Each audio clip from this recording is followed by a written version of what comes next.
Hey brother, Stuart Matola here. Hope you're having a great day. And I'm going to talk to you in this video about 3 tips on how to deal with a verbally abusive wife. So before I dive into those 3 tips, I want to offer you some insight as to why your wife or partner might be behaving that way.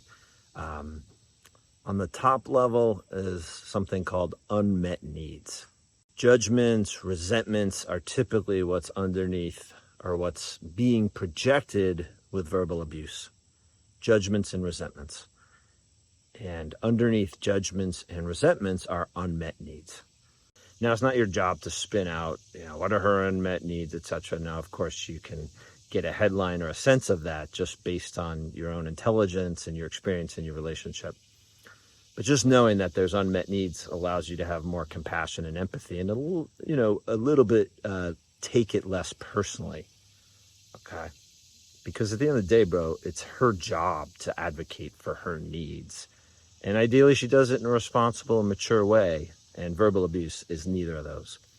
So on to the 3 tips. One is, I'm going to leave a link to a video that talks about this much more in depth, is pivot on you, not on her. Okay. When you're spinning out on how do I make her happy? How do I make this better? How do I stop the verbal abuse? When you do it in a way and you're just pivoting on her, you're going down a rabbit hole. It's just going to be a lot of pain for you. So when I say pivot on you, it means get connected to you, your wants and needs, what's alive for you, instead of spinning out on her. Okay. And that offers a sense of self-protection and a way to get the validation that you're seeking, or at least part of it, from yourself. And, we can talk about self-love, self-acceptance, etc. Making sure that you're mentally healthy, you're emotionally healthy, as opposed to seeking validation from somebody who's just throwing darts at you. So pivot on you, not on her. And that doesn't mean that you're not sensitive to what's going on for her or shutting down or putting up a wall. But it means that you're not seeking your self-esteem with somebody who's throwing darts at you. And so that idea of a wall leads to the second tip, which is about boundaries. Okay. How do you set healthy boundaries? An energetic Star Trek shield, like I've said in prior videos, I'm not letting all the darts hit me. And that allows you to be more resourced and stronger for yourself and for her. Because at the end of the day, it's often been said that when a woman is throwing darts at a man, she's trying to test how safe she is. That sounds crazy, but she's trying to see how strong he is. Can he hold, these resentments, these judgments? Can he be strong in the face of them? And is he safe? And if he is strong, he is safe. And if he is calm, he is safe. But if he's spinning out, freaking out, he's not safe. So the third tip that I want to offer you is notice when you're spinning out. And this one's really relevant to when you're in what I call the shutdown phase. So this is more than verbal abuse. The verbal abuse is coming, but she's not even open to any kind of, healthy communication, dynamic.